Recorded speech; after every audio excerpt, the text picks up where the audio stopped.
सबको मेरा प्रणाम। हिंदी की ऑनलाइन कक्षा में आपका स्वागत है। मैं हूं नर्मदा ठाकुर। आज हम निबंध लेखन में विद्यालय स्वच्छता पर निबंध लिखना सीखेंगे। तो बच्चों, आपको लगता होगा कि निबंध लिखना बड़ा कठिन कार्य है और इसको याद करना और भी कठिन है। तो ऐसा कुछ भी नहीं है। आप पूरे वीडियो को ध्यानपूर्वक देखें, आप निबंध बनाना सीख जाएंगे। ठीक है, कुछ भी कठिन नहीं होता है। ना तो लिखना कठिन होता है, ना याद करना कठिन होता है। बस आपने कुछ परीक्षा गुरु ध्यान में रखने हैं कि कब, क्यों, क्या, कैसे, किसने, आपको कैसा लगता है। जैसे हम विद्यालय स्वच्छता की बात कर रहे हैं तो ये कब शुरू हुई आपको पता होना चाहिए। स्वच्छ भारत की बात हम नहीं कर रहे हैं, हम कर रहे हैं विद्यालय स्वच्छता की बात। किसने शुरू की और इसका क्या उद्देश्य है। आपको विद्यालय स्वच्छता कैसी लगती है, मतलब आपके क्या विचार हैं इसमें। ठीक है, तो इस तरह से आपका एक पूरा निबंध बन जाएगा। आपको बिल्कुल भी याद करने की आवश्यकता नहीं होगी। तो चले देखते हैं अब हमने कैसे लिखना है विद्यालय स्वच्छता पर निबंध उदाहरण के साथ। विद्यालय स्वच्छता, तो सबसे पहले जैसे हम किसी से मिलते हैं तो उनका क्या करते हैं बच्चों, परिचय लेते हैं। ठीक है, इंट्रोडक्शन लेते हैं उनसे, उनकी पहचान करवाते हैं कि कौन है, कहाँ से आया है। तो ऐसी ही एक भूमिका है जो शुरू में निबंध का हम परिचय दे रहे हैं। ठीक है, हमारे जीवन में स्वच्छता का बहुत महत्व है, चाहे वह घर हो या विद्यालय। मनुष्य को हर जगह साफ सुथरी रखनी चाहिए। ऐसा नहीं है कि हम अपना घर साफ रखें और विद्यालय को गंदा कर दें, क्योंकि दोनों ही जगह हमारा समय व्यतीत होता है और हम बीमारियों के शिकार हो सकते हैं। ठीक है, इसलिए हमें दोनों ही जगह क्या करना है, साफ सुथरी रखनी है, साफ सफाई रखनी है। साफ सफाई का मतलब होता है कि प्रतिदिन घर या स्कूल को साफ रखना। विद्यार्थी जीवन में हम अपना अधिक समय तो विद्यालय में ही व्यतीत करते हैं, आपको पता है ना। इसलिए हम सभी बच्चों को विद्यालय साफ रखना आवश्यक है। हमारा विद्यालय स्वच्छ रहेगा तो हमें किसी भी बीमारी का सामना नहीं करना पड़ेगा। ये आप एक स्वच्छ विद्यालय की तस्वीर देख सकते हो। यहाँ कहीं भी आसपास कचरा आपको नज़र नहीं आएगा। आपने भी अपने विद्यालय को इसी तरह साफ करना है। कोरोना काल के पश्चात जो ही आप स्कूल में जाओगे तो पहला कार्य आपने विद्यालय को साफ करने का ही करना है, क्योंकि काम करते हुए हम प्रैक्टिकल रूप से सीख जाते हैं बच्चों। ठीक है, निबंध के साथ साथ आपको शारीरिक श्रम भी करना चाहिए। स्वच्छ विद्यालय अभियान की शुरुआत, तो बच्चों आपको पता होना चाहिए कि ये जो स्वच्छ विद्यालय अभियान है इसकी शुरुआत कब हुई।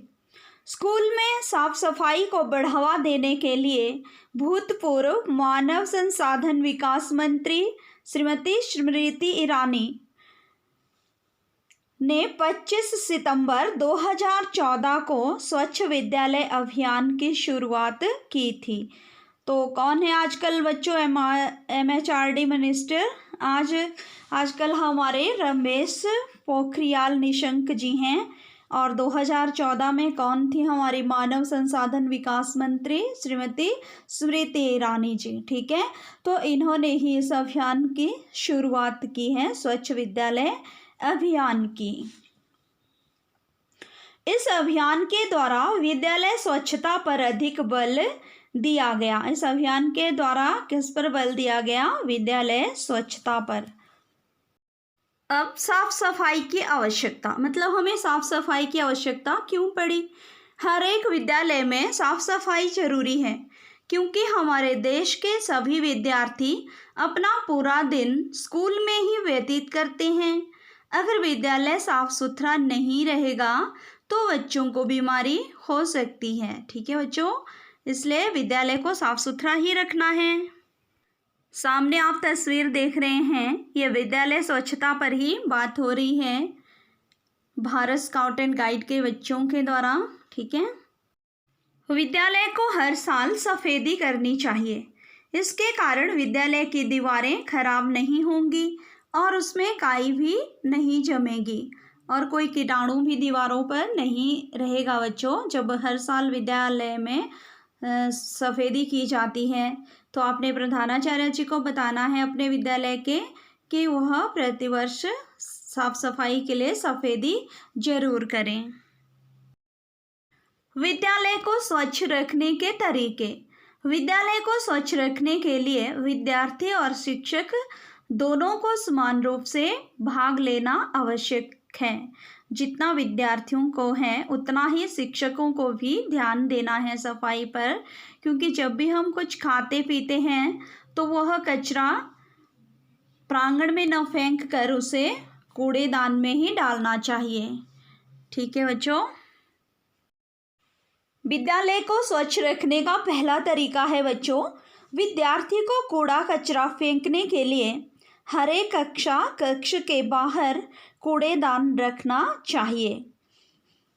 और दूसरा तरीका है, बच्चों को कचरा खुली जगह पर नहीं फेंकना चाहिए बल्कि उसे कूड़ेदान में ही डालना चाहिए। जो अक्सर आप लोग करते हो, कचरा हमेशा खुले में ही फेंकते हो, तो ऐसा कभी नहीं करना है। कचरे को हमेशा कूड़ेदान में ही डालना है। ठीक है।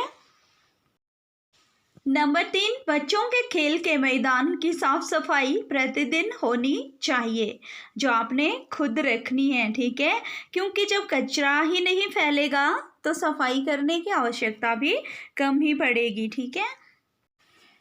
नंबर 4, पीने के पानी की टंकी हर दिन साफ करनी चाहिए और स्कूल में आने वाले पानी की जांच करनी चाहिए। तो इन बातों का भी बच्चों आपने खुद ही ध्यान रखना है कि क्या हमारे पानी पीने की जो टंकी है वो साफ़ हुई या नहीं। आप चित्र के माध्यम से देख सकते हो, यहाँ बच्चे और शिक्षिका खुद पानी की टंकी साफ़ कर रहे हैं। तो इसी तरह अपने पानी पीने की टंकी साफ़ रखनी है। नंबर 5, विद्यालय के शौचालय जिनका हम प्रयोग करते हैं उनको साफ रखना भी हमारी जिम्मेदारी है। तो इन चीज़ों का भी विशेष ध्यान रखना है। जब भी हम शौचालय जाते हैं तो उसके पश्चात उसे अच्छे से साफ करना है, तभी बाहर निकलना है। नंबर 6, सभी विद्यार्थियों को शौचालय प्रयोग करने के बाद उसे अच्छे से साफ करना चाहिए। और नंबर 7, अपने हाथों को कुछ अंतराल में सैनिटाइज करना चाहिए। ये कोरोना वायरस के लिए भी अति आवश्यक है बच्चों। समय पर हाथों को सैनिटाइज करते रहें। नंबर 8, सभी विद्यार्थियों को अपने स्कूल की वर्दी को नियमित रूप से धोना चाहिए। ये भी स्वच्छता का ही एक हिस्सा है। नंबर 9, समय पर स्कूल में साफ सफाई के संबंधी प्रतियोगिता करवानी चाहिए। आप चित्र के माध्यम से देख सकते हैं कि यहाँ हर तरह की सफाई प्रतियोगिता करवाई जा रही हैं। आजकल सभी विद्यालयों में होती हैं, लेकिन विद्यालय बंद पड़े हैं। ज्यों ही खुलेंगे तो आपने सबसे पहले अपने विद्यालय की सफाई करनी है। नंबर 10, विद्यालय का वातावरण स्वच्छ और सुंदर रखने के लिए विभिन्न प्रकार के पेड़ पौधे लगाने चाहिए, क्योंकि पेड़ पौधे हमें ऑक्सीजन देते हैं बच्चों, स्वच्छ वायु देते हैं। इसलिए अपने विद्यालय के परिसर में आपने पौधरोपण भी करना है। नंबर 11, विद्यार्थी का दूसरा मंदिर या दूसरा घर विद्यालय होता है, इसलिए विद्यार्थियों को भी विद्यालय साफ सुथरा रखने के लिए सहयोग देना चाहिए। नंबर 12, विद्यार्थियों के द्वारा रैली निकालकर सभी लोगों को साफ सफाई के विषय में जागरूक करना चाहिए। चित्र के माध्यम से आप जान सकते हो। अब निष्कर्ष, जब विद्यालय पूर्ण रूप से स्वच्छ रहेगा तो सभी का भविष्य उज्जवल हो जाएगा और हर एक विद्यार्थी शारीरिक और मानसिक रूप से स्वस्थ रहेगा। विद्यालय में साफ सफाई रखने से कोई भी बीमारी नहीं फैल सकती है। हर एक विद्यार्थी को स्वच्छ विद्यालय रखने के लिए प्रयास करना होगा। एक स्वच्छ विद्यालय तभी बन सकता है जब विद्यालय के शिक्षक, विद्यार्थी और कर्मचारी इत्यादि सभी स्वच्छ रहेंगे। इसलिए हर एक विद्यार्थी को अपने जीवन में स्वच्छता को अपनाना चाहिए और विद्यालय को भी स्वच्छ रखना चाहिए। तो बच्चों, ये था निबंध। अब गृह कार्य देख लेते हैं। आपको विद्यालय स्वच्छता पर निबंध लिखना है। ठीक है, आज के लिए इतना ही। मिलते हैं कल नए विषय के साथ। तब तक के लिए धन्यवाद।